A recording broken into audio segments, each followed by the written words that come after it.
रामचरितमानस के बालकांड से आज का प्रसंग। मणिमाणिक मुक्ता छवि जैसी, अहिगिर गज सिर सोह न तैसी। न प्लीट तरनी तनु पाई, लहै सकल शोभा अधिकाई। मणिमाणिक और मोती की जैसी सुंदर छवि है। वो सांप, पर्वत और हाथी के मस्तक पर भी वही शोभा नहीं पाती। राजा के मुकुट और नवयुवती स्त्री के शरीर को पाकर किए सब अधिक शोभा को पाते हैं। तैसे ही सुकवि कवित बुध कहाही, उपजहि अनत अनत छवि लाही। भगत हेतु विधु भमन बिहाई, सुमिरत सार दयावत धाई। तो इसी तरह से बुद्धिमान लोग कहते हैं कि सुकव की कविता भी उत्पन्न है और कहीं होती है और शोभा अन्यत्र कहीं पाती है। अर्थात कवि की वाणी से उत्पन्न हुई कविता वहाँ शोभा पाती है जहाँ उसका विचार, प्रचार तथा उसमें कथित आदर्श का ग्रहण और अनुश्रवण होता है। कवि के सुमिरन करते ही उसकी भक्ति के कारण सरस्वती जी ब्रह्मलोक को छोड़ करके दौड़ी चली आती हैं। रामचरित सर बिनया नवाये, सो श्रम जाई न कोटि उपाये। कवि को विदयस हृदय विचारी, गाम हरि जस कलिमा लहारी। सरस्वती जी की दौड़ी आने के वो थकावट रामचरित रूपी सरोवर में उन्हें नहलाए बिना दूसरे करोड़ों उपायों से भी दूर नहीं होती है। कवि और पंडित अपने हृदय में ऐसा विचार करके कलयुग के पापों को हरने वाले श्री हरि के इसका गुणगान ही करते हैं।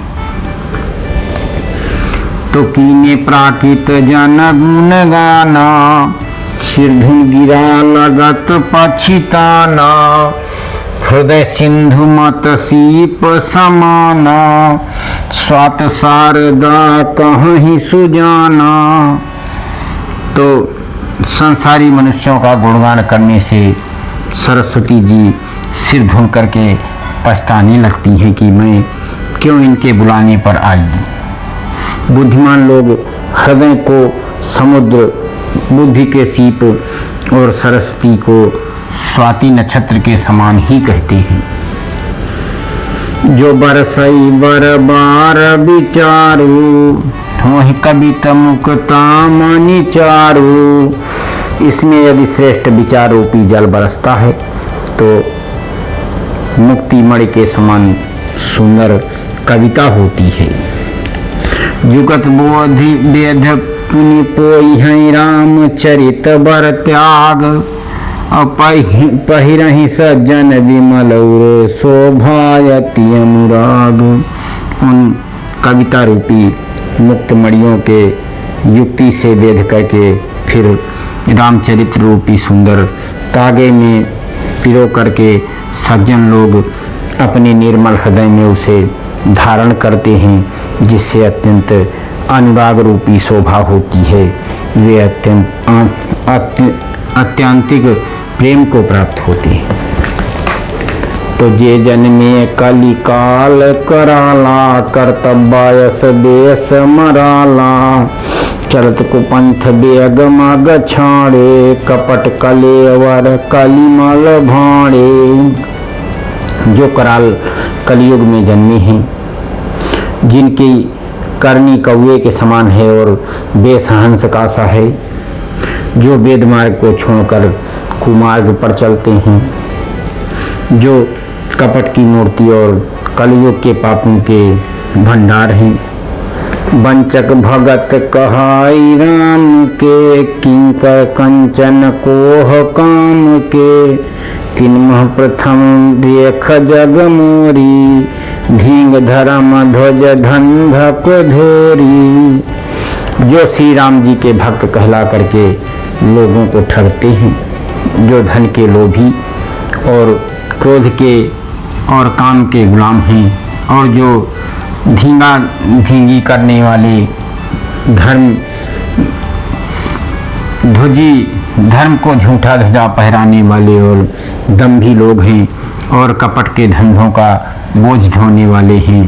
संसार के ऐसे लोगों में सबसे पहले मेरी गिनती है।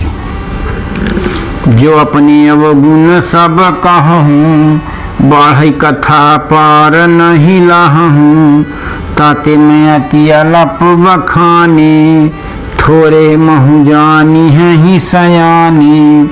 यदि मैं अपने सब अवगुणों को कहने लगूं तो कथा बहुत बढ़ जाएगी और मैं पार नहीं पाऊंगा। इससे मैंने बहुत कम अवगुणों का वर्णन किया है। बुद्धिमान लोग थोड़े ही में समझ लेंगे।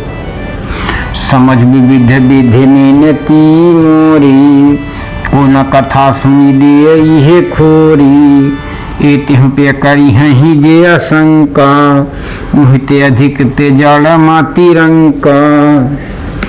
यानी कि मेरी अनेक प्रकार की विनती को समझकर कोई भी इस कथा को सुन करके दोष नहीं देगा।